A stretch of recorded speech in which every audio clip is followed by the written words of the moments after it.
I'll be reacting to Yu-Gi-Oh! 7's episode 11, and I'm starting my reaction to this in 1-0 go. I'm actually pumped up for this.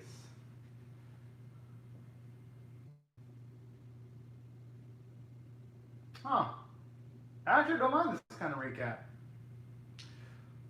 Although in saying this, I just feel sorry for the student council president though, because considering the fact that Rook actually won his first match,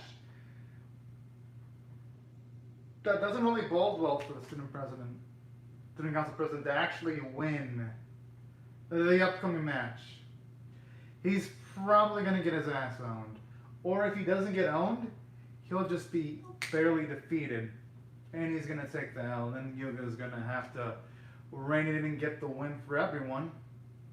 At least that's what the setup feels like.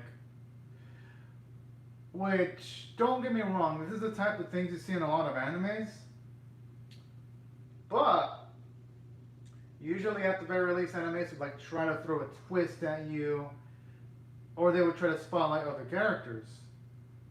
But just considering the fact, when it comes to the main three in the series between Yuga, Luke, and Student Council President, it's obviously balanced towards Yuga and Rook, but definitely not the Student Council President. He really hasn't had any type of moments to shine. And I have a feeling they're going to make him into a major, major jobber.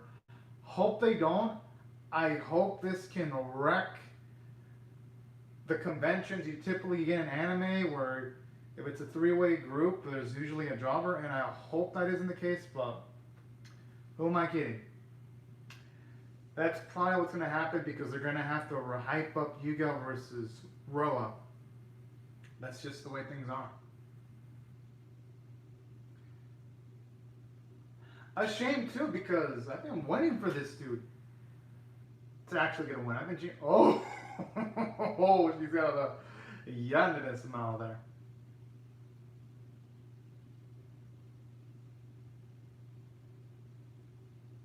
Oh,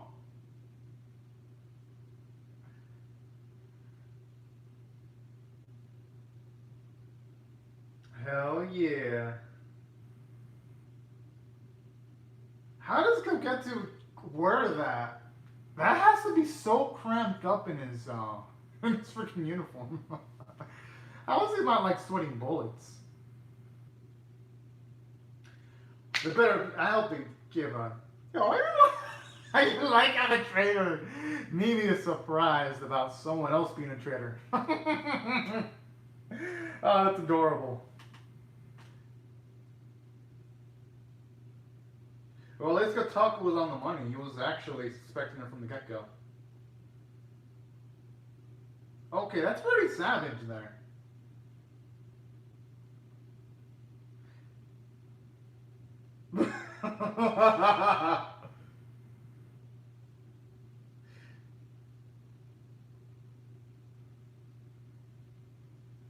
Oh!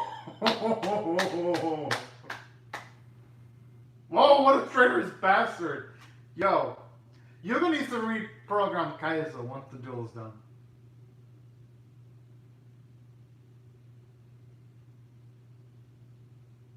What a bandwagon.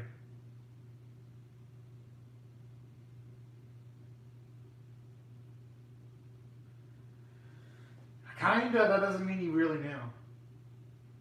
No, it was Kotaku who said that. Trying to take it low.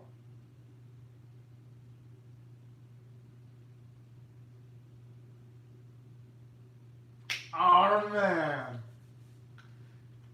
I like that. When Yuga actually talks a bit alpha as fuck like that, I enjoy moments like that.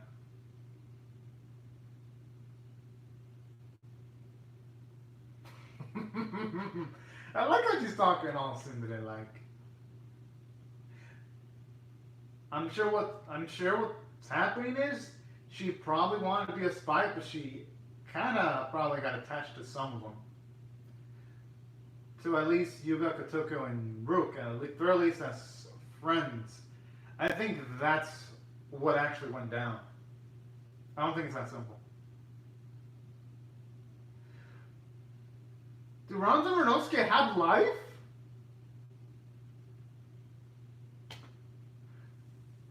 Okay, but what do those two need to take a shit? How are they gonna make sure that Kotoko can actually use his cards? How does this shit even work? You know, fuck it, that's adorable.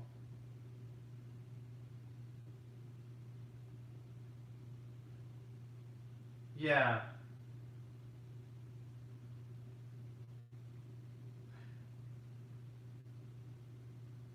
Look at that's a pretty quick emotion, right? Okay, that's cute. I gotta admit, it's kind of adorable. Normally, Yu-Gi-Oh! 7's gags were hit and miss, but that gag was a hit for me. Although I can see why some people would get pissed off with that gag, though.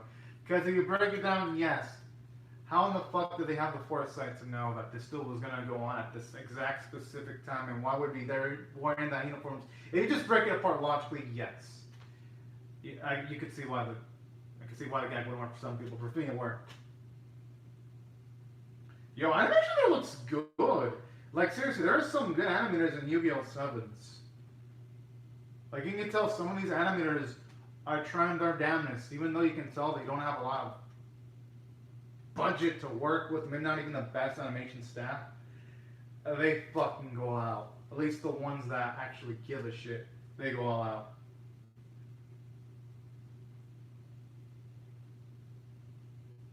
Hmm.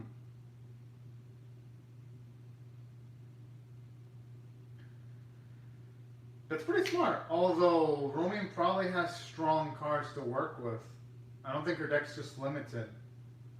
And considering that Romian was just being a spying playing pretend, she's probably a way better duelist than she was winning on.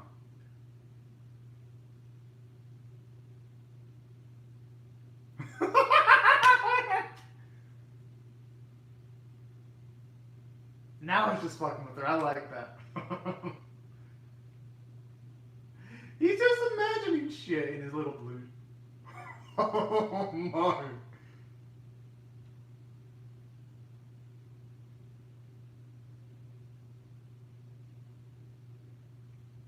Whoa. Where did that come from?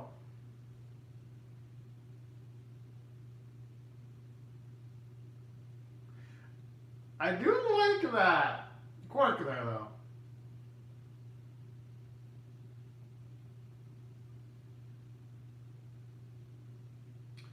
Ah, so bad, so sad.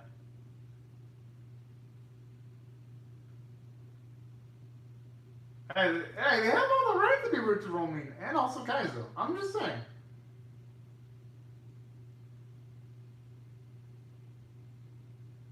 What happened to Ro's face? He just completely disappeared. As if he got his face snatched by a face snatcher creature.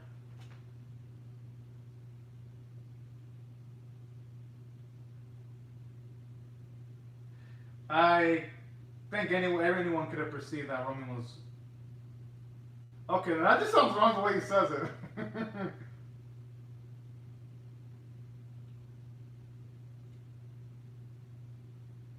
Oh, he looks mind fucked. But honestly, that was the biggest thing. She was just a beginner. Probably a different duel though. Wait, whoa. So that wasn't really different. Okay, so he's just naturally gifted then.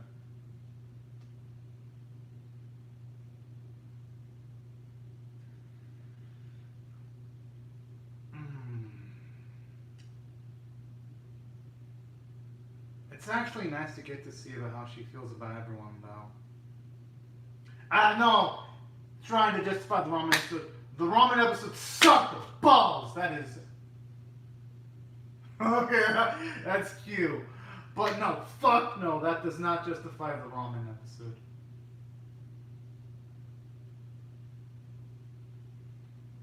That does not justify it one bit. If only you knew it was because of hunger, not because of emotions. His self-esteem would tank. It would go from cloud 9 to ground 0 automatically.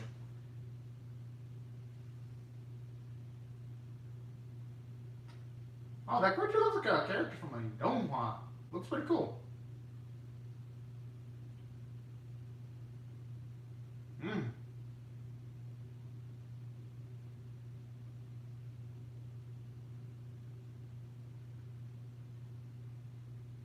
Oh snap. Got a badass.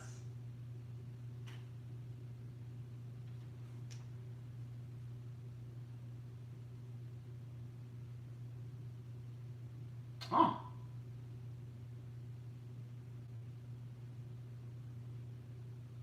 Well, no. Kotaku could probably draw some spell or trap cards to try to get the upper hand. That ain't necessarily the case.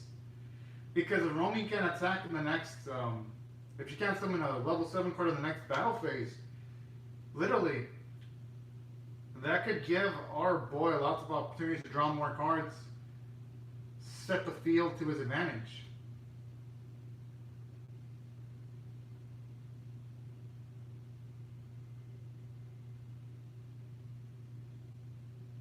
Hmm.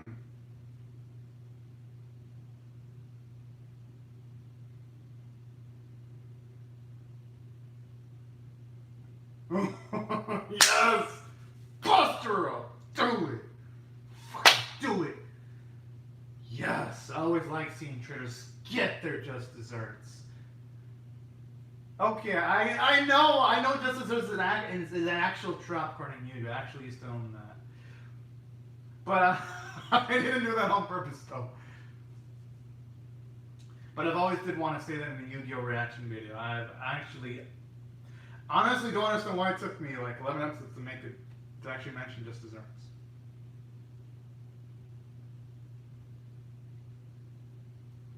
Yes, that screams. It's like music to my ears. Okay, look, she's about to go into Berserker. It's the opposite. You don't want to train.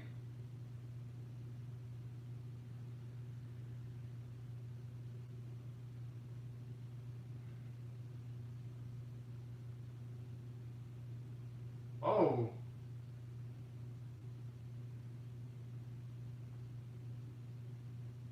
Oh, she's gonna play music to try to cover up her hunger. Pretty smart, actually. Stylistic, too. Now she's imagining shit. He's been already dramatic. I love it now.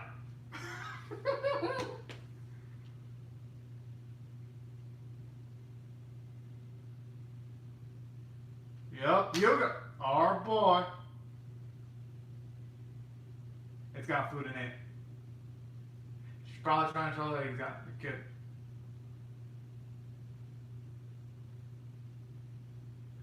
He probably took away all the food. Oh, that's fucked up.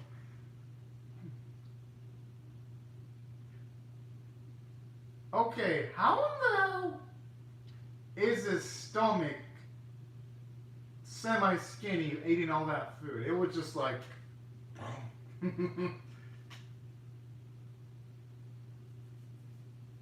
She's probably going to become a pro duelist with the hunger.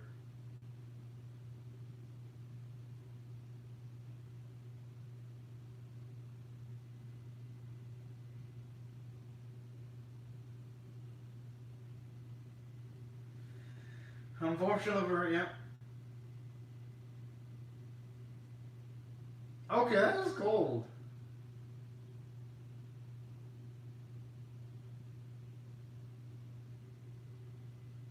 Is that really how they're going to use him, Marty? That's kind of a disappointing way of utilizing him.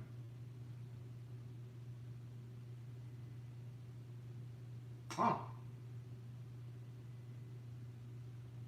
Oh, Mike is cute. I actually wouldn't mind seeing someone like that in duel.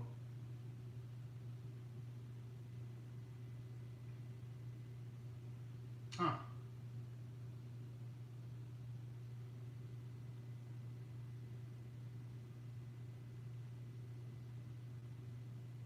I mean, hey, get some of that food to Romaine, for peak's sake.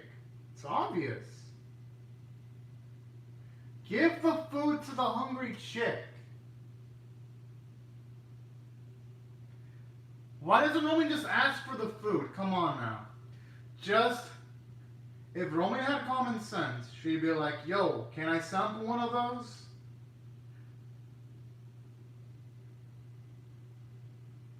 Nothing against the rules of eating during a duel.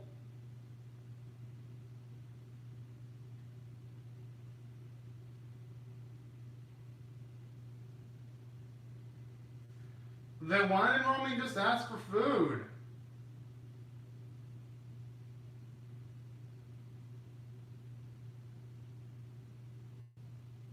Ah, fuck it.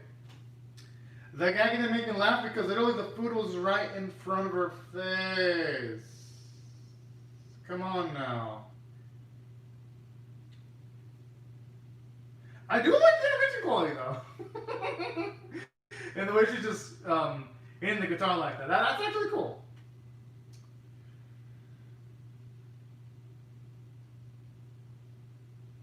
And yeah, what I predict is probably gonna happen. Our Kotaku's gonna get his ass whooped in the duel.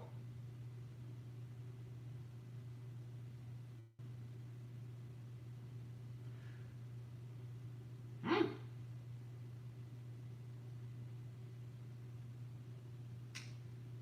Kinda like that adorable little deck though. She probably has a spell or trap where they can get around that. Either that or one of those creatures has some kind of special ability. Because she's got that smile.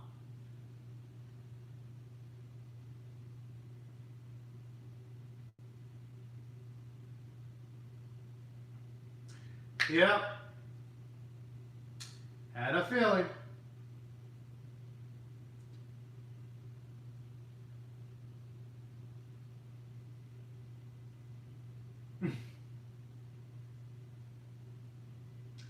Our boy.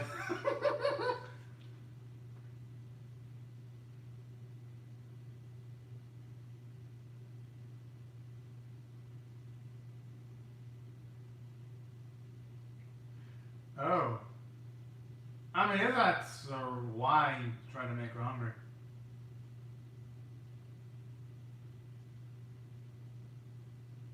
Huh. But that's still pretty. No, I get it. When she's on the edge, when the stakes are high, she's a performer. There are actually people like that. I mean, there's different ways of handling it.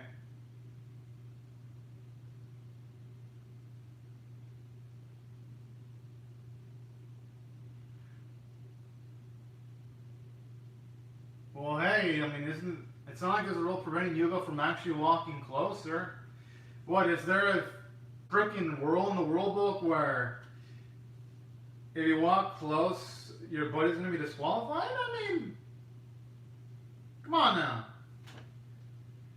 It's Yuga might as well be saying, man, you know what? I'm too lazy to walk. I'm gonna just fucking chillax here. Instead of just making him just not say anything, be completely silent. Just feels like the writing in this episode is less than detail. Like there's a lot of good elements here, but there's also a few elements that keep it from absolute greatness too.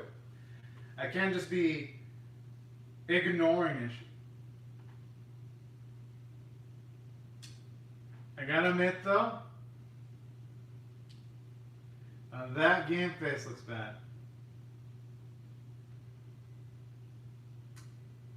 Yep, had a feeling she'd have other cards. Because a monster with 2,200 attack points just seems like it'd be too weak to be the trump card of a deck unless it had super overpowered special abilities, that is.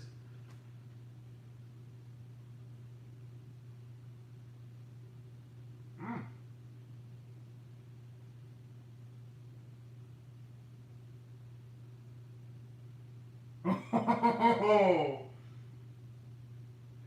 I'm surprised Kaiser hasn't busted a bowl with all the roaming epicness. Didn't she have like fun? Oh snap!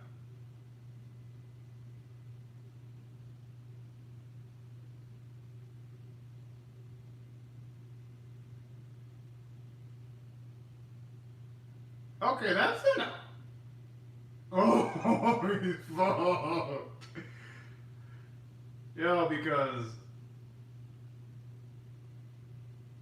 I hope for his sake he has some kind of trap card, spell card, or some kind of like Karibo in his hand so that he can at the very least discard a card and protect himself with it. And prevent a lot of damage. But sadly, he isn't plot. Oh, man. Yeah.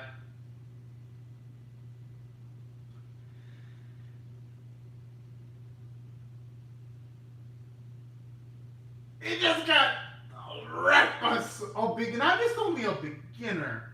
Someone was hungry. Look at the Hoku. Oh, man.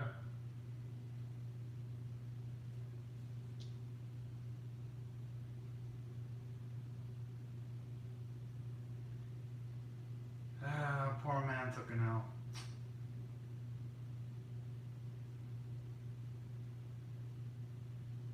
I didn't even turn around and feed him with the wrapper in it.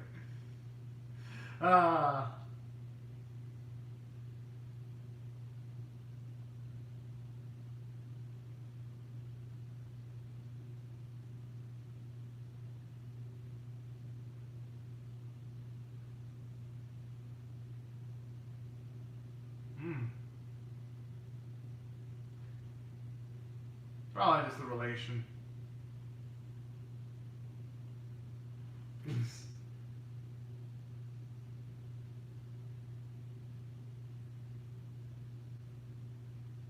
Oh! You're just probably not the type of guy you should tell things. Because he'd be snitching. But yeah, at the very least he could know us about. And at least now we know Roman isn't a fucked up individual if we now know it's blackmail.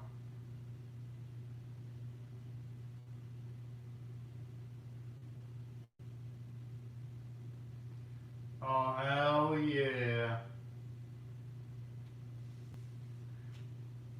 Although, again, I kind of feel... Okay. There was good elements, there was bad. Well, I mean, if I were to rate this episode overall, it was mostly good. And if I rate this on a scale of 1 to 10, with 1 being a middle, 5 being average, 10 being acceptable, it's a 6 out of 10, which in my book, it's still a bit above average, but let me explain why it doesn't get anything higher than that. For one, there were a lot of things you could have logically done. Like, when Amaru showed up with the food, I'm like, yo, just literally, why doesn't Roman just get the food? Why don't they offer the food to someone hungry? Even Yuga noticed straight up that Roman was hungry instantly before anyone else did. So, that's where I'm like, they made Yuga stupid there. Then again, when it's midway, Yuga's about to say, oh, she can't hear me. I'm like, what prevents Yuga from walking closer? Nothing. It ain't like there's a freaking rule in the Yu-Gi-Oh! Rulebook that prevents the person from walking close to another person. I mean, for fuck's sake. You had Gotoku's fanboy and fangirl show up near him. So what prevents Yuga from being, oh yeah, there's a chocolate bar in your freaking dual disc. So that's where I'm like, come on now. We're writing inconsistencies there that I can't ignore. I'd be kind of a, oh, okay, baby. So at least now we know that Rose is part of the Goha Corporation. Looking like he's part of the Goha Corporation. At least from my vantage point.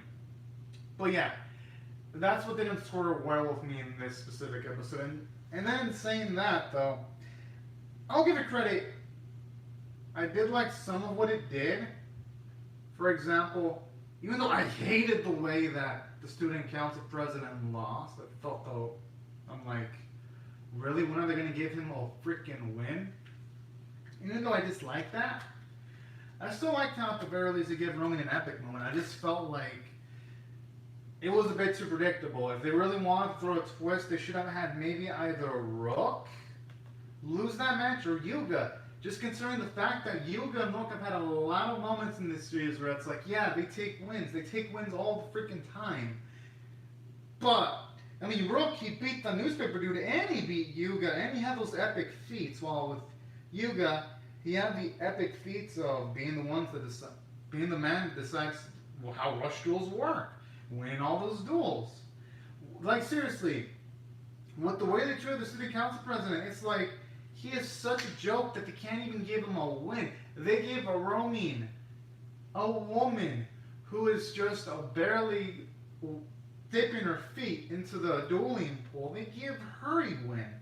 So that's why I feel like this episode, it had positives, but at the same time, I felt like it completely disrespected the characters. I feel like, but then again, they kind of were in a shitty corner because Yuga, if you had a Yuga and Rook Lewis, it would have been in a deeper shit. I think maybe the writers would have been better off writing it where they should have made it where Romin had like maybe a higher quality deck, maybe, or maybe she was going under practicing private lessons from Ross, something. But yeah, that's how I feel this episode.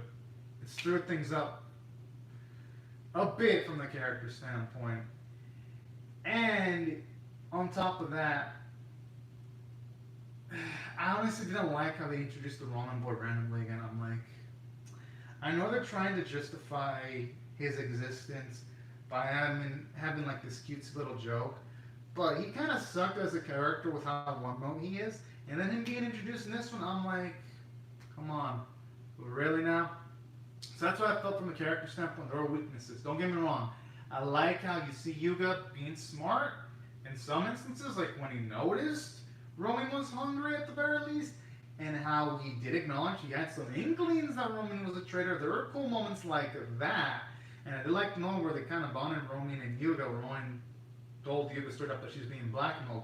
So there were positives here, and that's what this episode isn't bad. Had enough to be good, had some good gags too, like even Kaizo being all in the Roman bandwagon. So there were things that I could take that I'm like, you know what? Okay, it did a relatively good job in some bits.